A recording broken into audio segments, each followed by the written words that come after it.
नमस्कार, news for nation देख रहे हैं और मैं आपके साथ रंजन सिंह। आपको बता दें कि बिहार में जिस तरीके से अमित शाह, प्रधानमंत्री नरेंद्र मोदी का नाम आया है और प्रियंका चोपड़ा इस तरह के रिपोर्ट में नाम सामने है, जिसके बाद बिहार के स्वास्थ्य मंत्री मंगल पांडे ने बयान दिया है कि डाटा ऑपरेटर की गलती से इस तरह के काम हुए हैं और डाटा ऑपरेटर को कार्य से बर्खास्त कर दिया गया।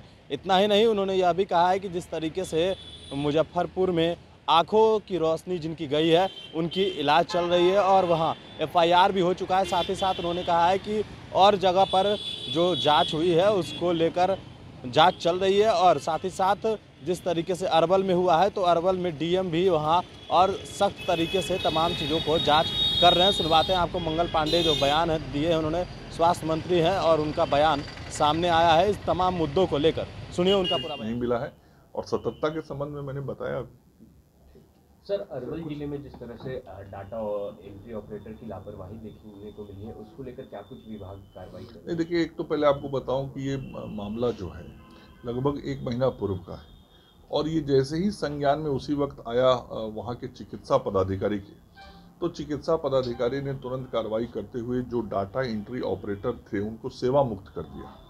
और फिर जब हम सब लोगों के संज्ञान में विषय आया तो कल मैंने अरवल के जिलाधिकारी को और वहाँ के सिविल सर्जन को यह निर्देश दिया कि उन लोगों पर एफआईआर भी किया जाए और अन्य भी जो अरवल जिला के अस्पतालें हैं उन अस्पतालों में भी एक बार चेक करा लीजिए कि ऐसी गलती तो किसी ने नहीं की है। इस विषय को विभाग बहुत ही गंभीरता के साथ लिया है और ऐसी किसी भी त्रुटि के लिए क्षमा नहीं हो सकता। आप यदि ऐसी गलती कीजिएगा तो कानूनी दृष्टि से जो दंड आपको मिलना चाहिए वो दंड आपको मिलेगा और वो दंड उन लोगों को दिया गया जिसने ऐसी गलती की। मुजफ्फरपुर मामले में जांच का रिपोर्ट आया है।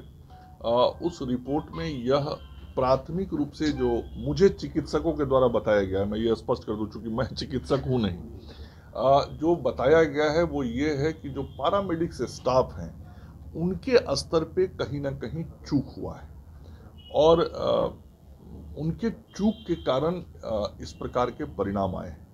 तो और विस्तार से वहाँ के जो चिकित्सक हैं, 4 सदस्यीय टीम बनी हुई है जो जांच कर रही है। तो प्रारंभिक रूप से रिपोर्ट में ये चीज़ आया है। उसमें बैक्टीरियल इन्फेक्शन के बारे में भी उन लोगों ने बताया कि जो सामान उपयोग में लाए जाते हैं, उपकरण वगैरह या जिस ट्रॉली पे उपकरण आता है, उस संबंध में जो सावधानी बरतनी चाहिए थी वो सावधानी नहीं वहाँ के जो स्टाफ से पैरामेडिक्स स्टाफ उन लोगों ने बरती है। ये प्रारंभिक जानकारी मिली। सर, क्या कुछ कार्रवाई होगी? नेचुरली जो भी दोषी होंगे वो तो देखिए प्राइवेट हॉस्पिटल है, इसको आप समझने का कोशिश कीजिए। मीडिया के मित्रों को मैं बताना चाहूँगा कि कहीं ये समझ स्पष्ट हो कि ये जो अस्पताल है वो प्राइवेट अस्पताल है। प्राइवेट अस्पताल के द्वारा ये ऑपरेशन किया गया, वहाँ चूक हुई है। चूक होने के बाद जो संबंधित अस्पताल था उसको सील किया गया है, उस पर एफआईआर किया गया है।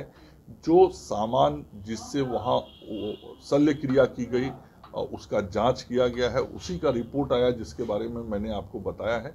तो जो भी कानूनी कार्रवाई और प्रक्रिया है वो की जाएगी। वैसे सभी लोगों को, जो लोग ध्यान में आए हैं, जो हमारे स्कीम सीएच के अंदर थे, जिन लोगों को हम खोज भी रहे हैं, वैसे 19 लोग आईजीएमएस आए हैं। उनमें से 3 लोगों का जिस दिन आए उसी दिन शल्य क्रिया हुआ। बाकी लोगों का उपचार यहाँ के चिकित्सकों की जो सबसे बेहतर टोली है, क्योंकि आईजीआईएमएस बिहार का आरआईओ है, रीजनल इंस्टीट्यूट ऑफ ऑप्थेल्मोलॉजी है, क्षेत्रीय चक्षु संस्थान है, सबसे बेस्ट संस्थान है, यहाँ सबसे बढ़िया उपकरण है, इसलिए वहाँ बुलाया गया है। माननीय मुख्यमंत्री जी के निर्देश पे सभी मरीजों का मुफ्त इलाज कराया जा रहा है। सारी दवाई वगैरह की व्यवस्था सरकार के द्वारा की जा रही है। सर, एक सवाल है, हो सकता है क्या कुछ ऐसी जानकारी मिली कि उनका इस बारे में तो चिकित्सक बता पाए। सर, ये जो मामला अरवल का आया, विपक्ष कह रही है सरकार इस तरह की हड़बड़ी कर रही है, डाटा ऑपरेटर पर कार्रवाई करने से क्या फायदा? गलती किसने किया भाई? गलती यदि मान लीजिए जो व्यक्ति करेगा, दंडित तो वही होता है ना, या सिस्टम को देखने वाले लोग होते हैं। तो जो सिस्टम को वहां देख रहा था उसने तो पकड़ा। आखिर वहां के चिकित्सा पदाधिकारी ने ही तो इस विषय को सामने लाया, किसी दूसरे ने तो नहीं लाया। तो जो लोग थे वो देख रहे हैं। अब उसमें एक बीएचएम भी वहां आता है, हेल्थ मैनेजर, उसकी भी भूमिका देख रहे हैं लोग क्या है। ठीक है।